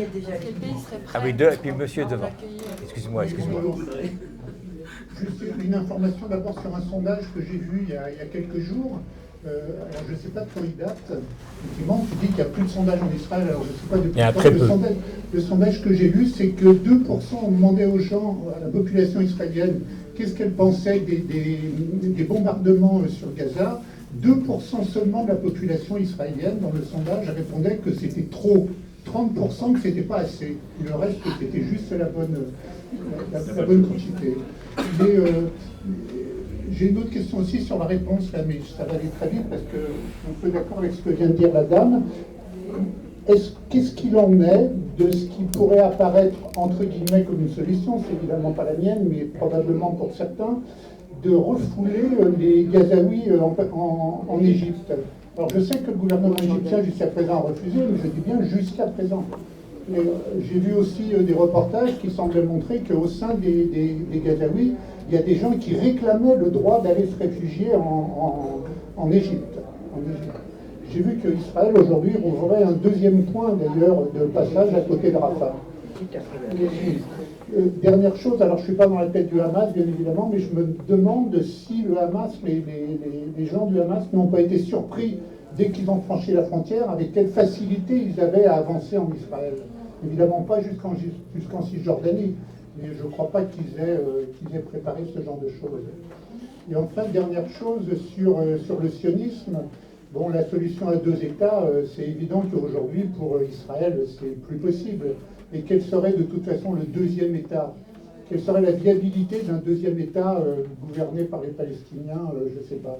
J'ai vu que, je ne sais plus comment elle s'appelle, mais celle qu'on voit de temps en temps à la télé, la jeune militante palestinienne, là, c'est une solution à laquelle elle ne croit pas du tout, et elle-même a l'air de dire qu'elle se mobilise pour une solution à un État, binational et démocratique. Bon, c'est aussi que ce n'est pas pour aujourd'hui. Oui. Il y a une dernière intervention devant. Et puis on laissera à toi aussi, une autre là, alors après, tu vas pas au conclure. Moi j'aimerais que vous reveniez un petit peu sur l'après. C'est-à-dire qu'est-ce qui va se passer après. Parce que tout de même, c'est un échec total du gouvernement israélien de ne pas avoir réussi la condition première, celle qui justifie tout. C'est la sécurité, vous l'avez dit, la sécurité de la population. Et moi je ne pense pas que ça passera complètement à part et profit. C'est-à-dire, évidemment, vous avez décrit la tendance lourde, qui est une tendance où on ne voit pas, il y a une cécité de la question palestinienne et tout. Mais je suis sûr quand même qu'il y a des comptes qui vont être demandés au gouvernement. Et que, j'ai l'impression tout de même que vous connaissez bien mieux que moi la société israélienne et la société palestinienne, j'ai l'impression quand même que j'ai lu certains nombres d'articles aussi qui indiquent que la société israélienne, avant le 7 octobre, il y avait des mariages mixtes. C'est des choses qui sont marginales ou faibles, mais qui existent. C'est-à-dire une sorte de diversité de la société israélienne. Et puis, il y a eu aussi ce traumatisme du 7 octobre. Ce que je veux dire, c'est que moi, ça m'est égal de dire terroriste ou pas terroriste, mais disons, c'était la mise en scène. La victoire militaire aurait été formidable. Une victoire militaire, ils ont pris l'état-major de la région, c'était impeccable. Ils ont montré que le mur n'était pas infranchissable. Mais il y a eu le reste. Mais ils ont voulu terroriser, c'était l'idée de faire la terreur. Ils s'en sont vantés, ils ont fait des vidéos, ils ont fait de la mise en scène. Et là, je ne peux pas m'empêcher de penser que c'était un pogrom juif. C'est-à-dire que ce sont des juifs. Du reste, à un moment donné, vous l'avez dit, et je comprends parfaitement les Palestiniens qui n'ont plus envie de vivre avec les Juifs. Je les comprends parfaitement. Mais c'était un acte absolument antisémite. Et ce n'est pas étonnant, compte tenu du fait que, pour moi en tout cas, là, c'est pas une question, c'est une affirmation. Pour moi, c'est un pogrom juif. Et qui évidemment a traumatisé, la population israélienne, parce que ça faisait écho à un certain nombre d'inquiétudes. Ce qui n'enlève rien à l'horreur de ce qui se passe à Gaza. Et je crois qu'on doit tenir les deux bouts.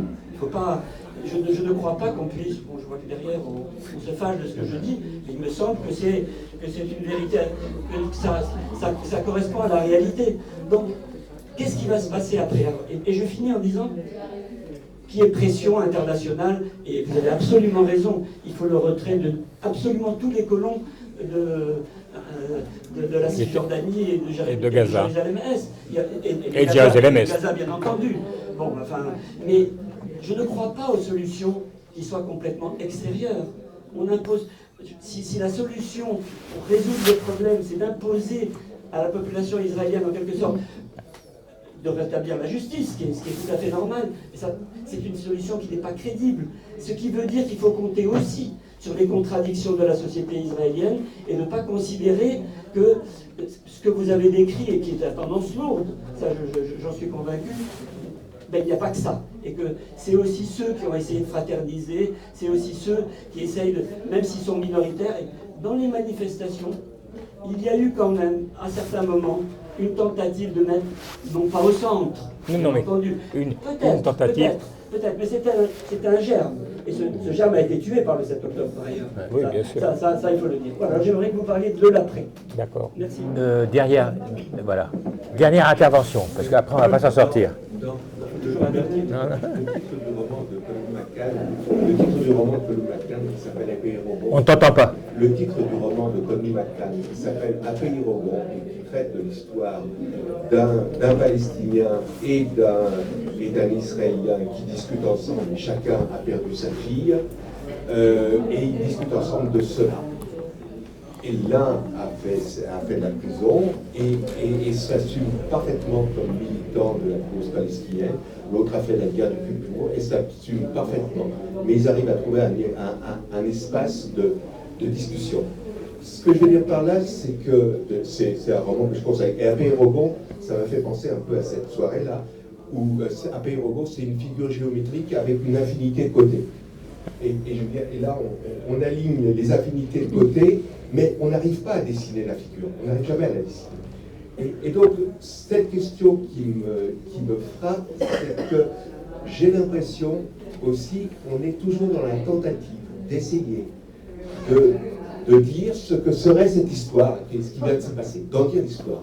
Or, c'est une histoire impossible à dire, parce que je crois que la possibilité de dire une histoire pour tout le monde, hein, et alors qu'en fait, c'est plusieurs histoires pour un seul monde. C'est plusieurs histoires pour un seul monde. La possibilité du monde, elle tient à la coexistence de plusieurs histoires. Et si aujourd'hui on ne peut pas entendre à la fois l'histoire palestinienne et à la fois l'histoire israélienne, il y a une impossibilité. Peut-être qu'on est commencé par ça. Et quand je dis cette impossibilité de rencontre dans un seul monde, et moi je trouve que du coup la question un État, deux États, ou autre, eh ben, elle me semble un peu à côté parce qu'elle ne part pas de ce que vivent les gens, aussi bien palestiniens que israéliens, et qui avaient bien compris à la fin de son combat contre l'apartheid de l'ANC, avec une revendication très simple des droits égaux pour tous, là, maintenant, sans attendre une solution politique X, Y, Z. Et qu'à ce moment-là, c'est ce processus-là qui amènera un changement que je ne peux pas prévoir, ni vous. Mais donc, c'est vrai qu'en Algérie, s'il n'y avait pas une intervention extérieure de la France, on se retire, c'était insoluble. Pour les Palestiniens. Ça n'aurait duré combien de temps? Sans doute qu'il y a beaucoup de Palestiniens qui vivent aussi et qui sont israéliens. On va laisser, tu veux, non mais on interrompt là, parce qu'après, il est 9h moins 5, on a promis d'arrêter à 9h, donc il faut vraiment arrêter. On pourra continuer la discussion après, si vous voulez, entre-temps, en dînant avec Sylvain. Alors, les accords Sykes-Picot, je pense qu'ils étaient morts depuis bien longtemps. Est-ce que le but de l'opération israélienne était de pousser les gens en dehors de Gaza? Alors ça, je vous ai dit, je vais le répéter, mais pour les Israéliens, la politique, c'est la conséquence de la guerre. C'est pas l'inverse. C'est pas la guerre qui est la conséquence de la politique, c'est la politique qui est la conséquence de la guerre. Et donc, en fonction donc ils n'ont pas de but final. Ils ont un but final, éventuellement, qui soit de nettoyer totalement, qu'il n'y ait plus un seul Palestinien à Gaza. Bon, ça c'est l'objectif final. Mais après, ils adaptent en fonction de ce qui se passe, de ce qui va arriver. Est-ce que Biden va dire maintenant c'est fini? Est-ce qu'il ne va pas le dire? Quand est-ce qu'il va le dire? Où est-ce qu'on en sera? C'est tout. Et ils vont juger en fonction des résultats de l'opération. Mais est-ce qu'il y avait velléité de virer? Non seulement Il y en avait une, parce qu'on l'a vu qu'elle a été à l'œuvre, c'est-à-dire que Blinken a dit et a fait savoir aux Égyptiens que les États-Unis aideraient l'Égypte à 25 milliards de dollars pour accueillir la population de Gaza. Il a dit non. Il a dit non. Et on dit qu'il aurait répondu, parce que les Israéliens présentent la chose en disant « mais c'est pour des raisons humanitaires. Nous, on va tout raser. Donc si on peut évacuer la population gazaoui avant, c'est quand même, on sauve des vies, n'est-ce pas ?» Et il paraît que Sisi aurait répondu « mais s'ils sont si inquiets de la condition humanitaire des Palestiniens, pourquoi ne les relogent-ils pas dans le Negev? C'est immense, il y a de la place pour tout le monde. Pourquoi ils doivent venir chez moi ?» Voilà. Donc ils ont eu cette velléité.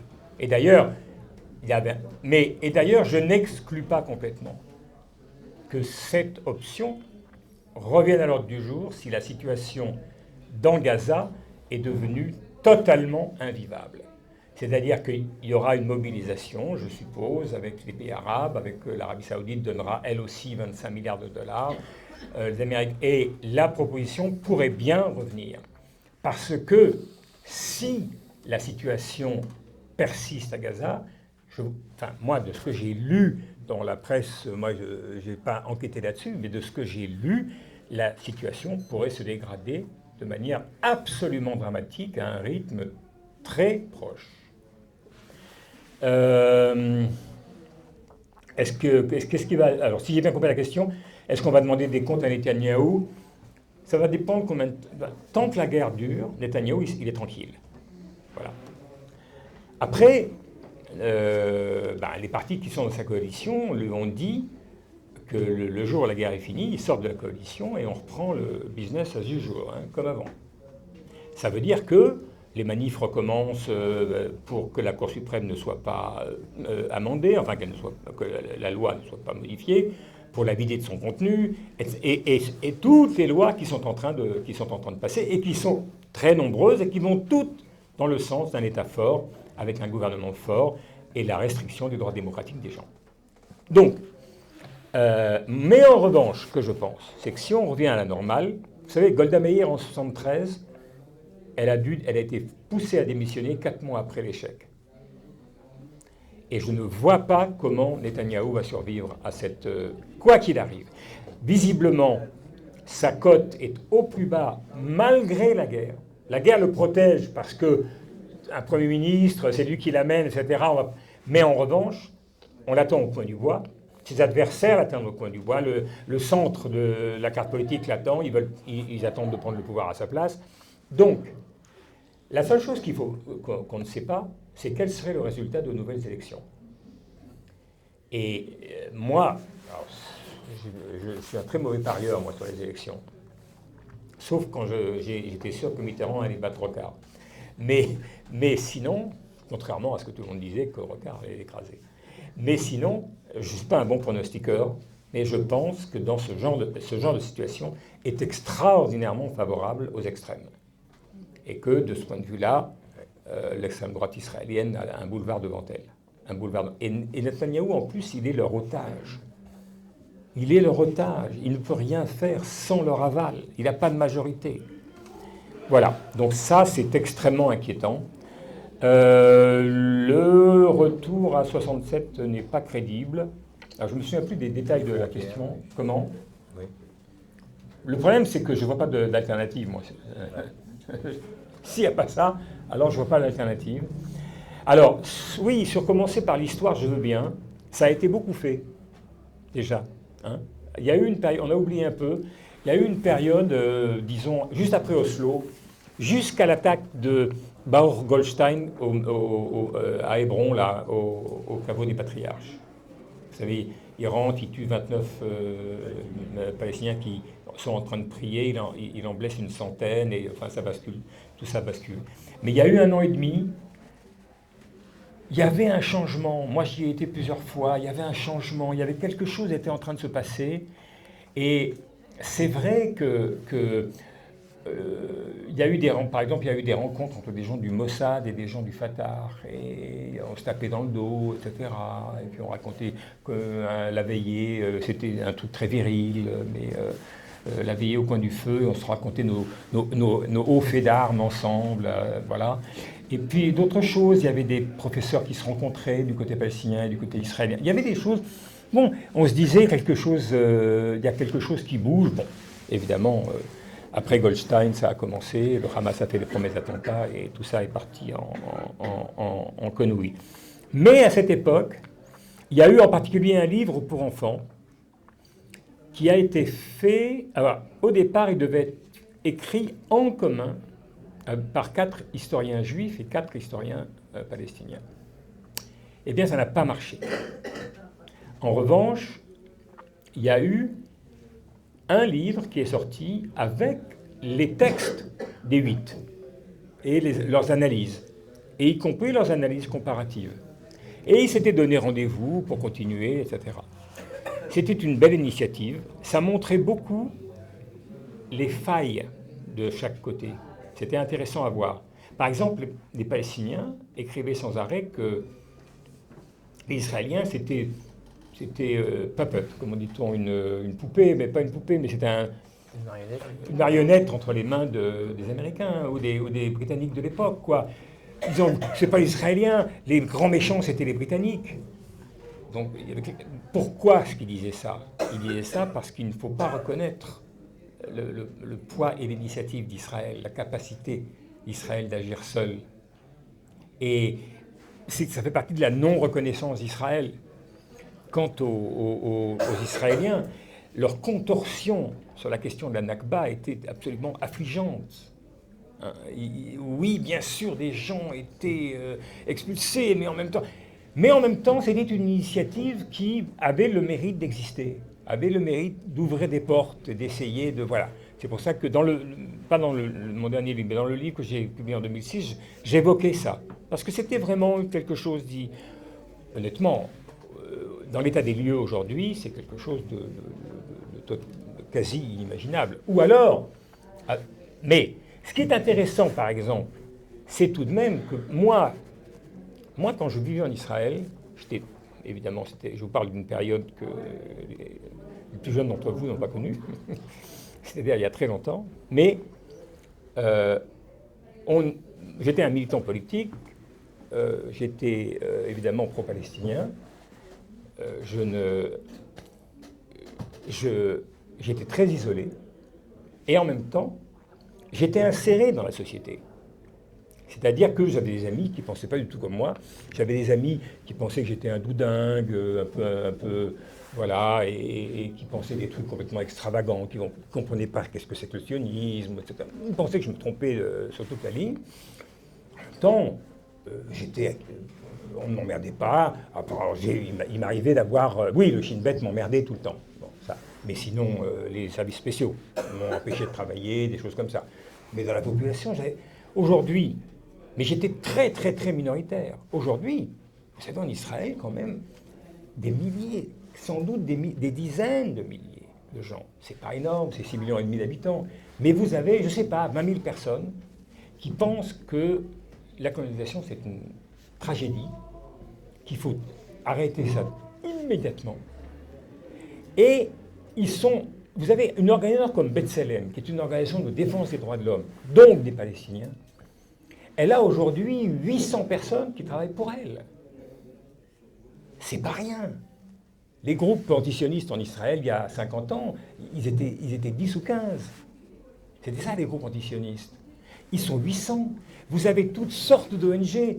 Les soldats qui sortent de l'armée et qui racontent les horreurs qu'on leur fait faire, ils sont 2000 qui ont déjà porté témoignage. C'est pas rien. C'est quelque chose d'important. Mais il y a une différence terrible aujourd'hui, avec ce que moi j'ai connu il y a 45 ans, c'est qu'aujourd'hui, ils ont un sentiment d'isolement beaucoup plus grand que je n'avais moi il y a 50 ans. Ils sont hors société. On pense que c'est un des fous, 2 une menace et 3 des traîtres. Et ça, c'est le bouleversement. Vous avez raison. Oui, ils sont beaucoup plus nombreux qu'on était. mais ils sont également beaucoup plus exclus de la société que nous l'étions. Je vais finir là-dessus. Voilà.